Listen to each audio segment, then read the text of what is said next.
बिस्मिल्लाहिर्रहमानिर्रहीम। अस्सलाम वालेकुम मेरे मुसलमान भाइयों बहनों, बेटियों, बेटों, बुज़ुर्गों, दोस्तों। आजकल हम जिस माहौल से गुज़र रहे हैं, हर आदमी बेसब्रा हुआ है। ट्रैफिक में हम देखते हैं एक दूसरे से आगे निकलने की कोशिश में जो है लड़ाइयाँ, झगड़े, फसाद, मार कुटाई, सियासत में हम देख रहे हैं सब्र जो है वो मुआशरे से ख़त्म होता जा रहा है। इसकी कोई तालीम भी नहीं दे रहा। हमारे हम मिंबर व महराब से भी अनफॉर्चुनेटली सब्र क्या, बर्दाश्त क्या, वहाँ से भी एक दूसरे को जिस तरह की गंदी गलीज़ गालियाँ जो ज़ुबान इस्तेमाल की जाती है। तो मैंने सोचा आज हम सब्र पे कुछ गुफ्तगू करते हैं। अल्लाह करीम ने कुरान पाक में इरशाद फरमाया सूरह आल इमरान में वल्लाहु युहिब्बुस साबिरीन, और अल्लाह ताला सब्र करने वालों से मोहब्बत करता है। यानी अगर आप सब्र करेंगे तो आप अल्लाह के महबूब बंदों में शामिल हो जाएंगे। इस मामले में रसूलुल्लाह सल्लल्लाहु अलैहि वसल्लम की बेशुमार हदीस हैं सब्र करने के हवाले से और सब्र का जो मकाम है। एक साहबी कहते हैं कि हज़रत खुबाब बिन अर्त, जिन पे बड़ा जुल्म कुफ़ार ने किया था, आपको पता है इनके सर पे आग की अंगीठी रखी जाती थी, वो फरमाते हैं कि हम हज़ूर सल्लल्लाहु अलैहि वसल्लम के पास बैठे हुए थे। आप अपनी चादर का तकिया बनाकर काबा शरीफ के साए में आराम कर रहे थे। ये अवलीन दौर है, मक्की दौर है।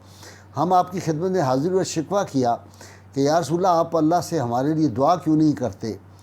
तो आप सल्लल्लाहु अलैहि वसल्लम ने इरशाद फरमाया, तुमसे पहले लोगों में से किसी को सज़ा के लिए लाया जाता था, एक गड़ा खोद कर उसमें डाल दिया जाता था, फिर आरा से उसके सर पर रख कर उसके 2 टुकड़े कर दिए जाते, लेकिन ये तकलीफ़ उससे दीन से नहीं फेरती थी। तो यानी ये जो है ना सब्र, ये इसकी रसूलुल्लाह सल्लल्लाहु अलैहि वसल्लम ने ख़ास जो है वो हिदायत फरमाई है। इसी तरह एक हदीस का मफ़हूम ये है कि फ़रिश्ते जो साबिर लोग होंगे, अल्लाह ताला ने हुक्म दे रखा कि इनको जाके तुम सलाम करो।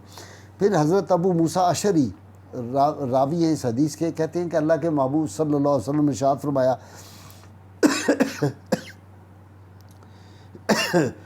कोई शख्स तकलीफ़ देने वाली बात सुनकर अल्लाह ताला से ज़्यादा सब्र करने वाला नहीं।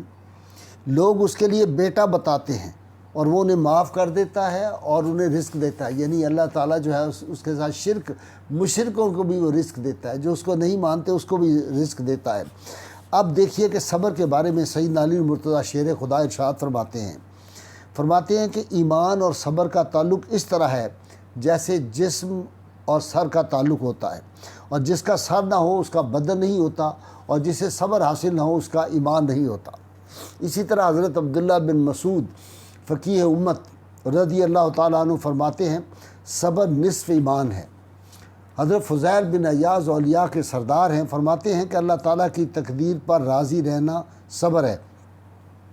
अब आप देखें कि साबरीन के वाक़यात, हज़रत ज़करिया अलैहिस्सलाम जो थे, जब इनके ख़िलाफ़ दुश्मनों ने जो था वो कार्रवाई का फ़ैसला कर लिया, तो सैयदना ज़करिया अलैहिस्सलाम जंगल की तरफ गए ताकि वहाँ पर से जाके छुप जाएं और दुश्मनों से महफूज हो जाएं। तो आपने जाकर एक पुराने दरख्त की खो में आप छुप गए। जो इबलीस था उसने उन लोगों को, आपके दुश्मनों को बता दिया कि ये इस दरख्त के पास उसकी खो में बैठे हुए हैं।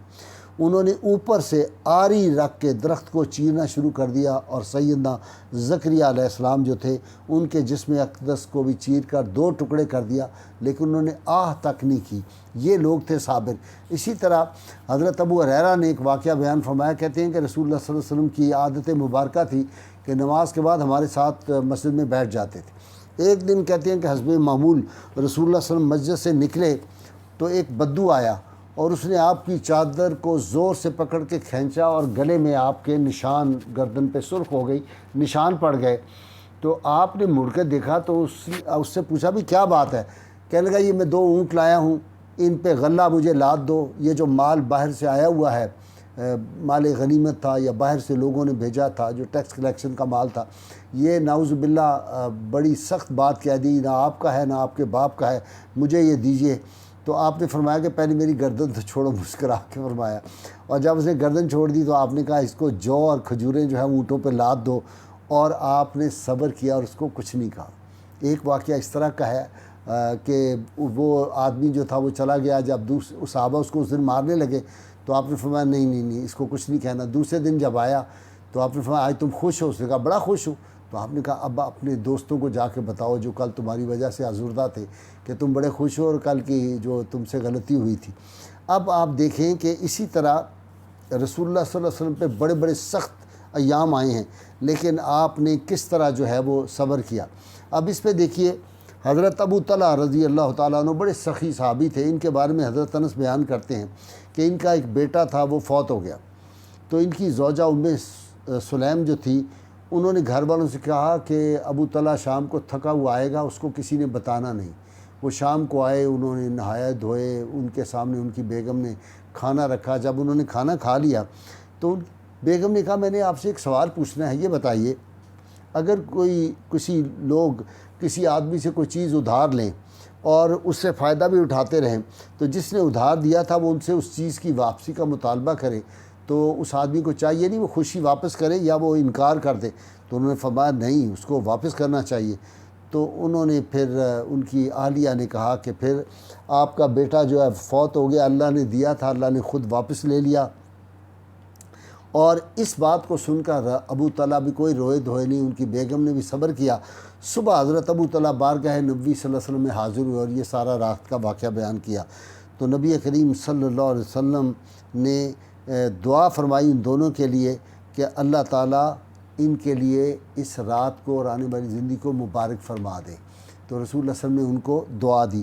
اسی طرح امام احمد بن حنبل رضی اللہ عنہ کا واقعہ تو مشہور ہے کہ خلق قرآن کا، کہ جب اس نے خلیفہ وقت نے کہا تھا کہ آپ مانیں محسن باللہ نے کہ قرآن جو ہے یہ مخلوق ہے، تو آپ نے کہا میں نہیں کہہ سکتا۔ کچھ علماء اس کے ساتھ جو تھے وہ درم و دینار لے کے بک گئے، جس طرح دور حاضر میں بھی آپ کو پتہ ہے لوگ کس طرح حکومتوں میں بدلتے ہیں، بالکل لوٹے کیا بس طوائف کے بستر سے بھی زیادہ جلدی بدل جاتے ہیں، پیسے کی وجہ سے، کوئی پریشر آئے اس کی وجہ سے ہو جاتے ہیں۔ تو امام احمد بن حنبل کو 80 کوڑے مارے گئے، اور اس کے بارے میں کہتے ہیں کہ ایک کوڑا ہاتھی کو لگے تو اس کی چیخیں نکل آئے، اور آپ کو مسلسل 1 برس تک 28 سے 30 مہینے تک آپ کو قید و بند میں رکھا گیا تھا۔ لیکن آپ نے کہا کہ نہیں یہ اللہ کا کلام ہے، یہ مخلوق نہیں ہے، قرآن حکیم، اور صبر آپ کرتے رہے، اور الٹیمیٹلی جو تھا وہ خلیفہ نادم ہوا تھا اور ان کو جو تھا وہ رہا کر دیا گیا۔ اسی طرح حضرت ابوبکر شبلی رحمۃ اللہ علیہ جو تھے، یہ کچھ طبیعت ان کی علیل تھی تو یہ شفا خانے میں تھے، ہاسپٹل میں تھے، تو لوگ آئے، آ کے آپ نے کہا کس لیے آئے ہو؟ کہہ لیں جی ہم تو جناب آپ کی زیارت کے لیے آئے ہیں۔ تو آپ نے ان کو نہ کوئی سخت باتیں کہہ دی اپنے سے دور کرنے کے لیے، جب کہا تو وہ ایک دم بھاگ گئے۔ تو حضرت شبلی رحمۃ اللہ علیہ نے فرمایا کہ تم سچے دوست نہیں ہو، اگر سچے دوست ہوتے میری بات پر صبر کرتے، تو تم نے صبر نہیں کیا، اس کا مطلب ہے کہ تم جو تھے وہ فوری چلے گئے۔ تو یہ بزرگان دین تھے۔ حضرت سری سکتی رحمۃ اللہ علیہ صبر پہ لیکچر دے رہے تھے، آپ کو بچھو نے کئی بار کاٹا، آپ تحمل سے اسی طرح لیکچر دیتے رہے، جب ختم کیا تو آپ نے کہا یار یہ دیکھنا یہاں پہ بچھو کاٹ رہا تھا، تو لوگوں نے کہا آپ نے اس وقت کیوں نہیں یہ کہا، فوری طور پہ اس کو دور کیا؟ فرمایا میں صبر پہ لیکچر دے رہا تھا اور میں اس وقت چیخو پکار کرتا، تو یہ تو صبر کے خلاف ہے۔ تو یہ جو صبر ہے، جب آدمی دوسروں کی دی ہوئی تکلیفوں پہ صبر کرتا ہے، جب لوگوں میں رہتا ہے، ان کی کوئی باتیں ناپسندیدہ پہ صبر کرتا ہے، تو اللہ تعالیٰ کا وہ محبوب بندہ بن جاتا ہے۔ اللہ کریم کی بارگاہ میں دعا ہے اللہ تعالیٰ ہمیں حضور رحمت کونین صلی اللہ علیہ وسلم کی غیر مشروط محبت لا محدود وفاداری نصیب فرمائے۔ نعرہ میرے ساتھ مل کے لگائیے، پاکستان کا مطلب کیا؟ لا الہ الا اللہ محمد رسول اللہ صلی اللہ علیہ وآلہ وسلم۔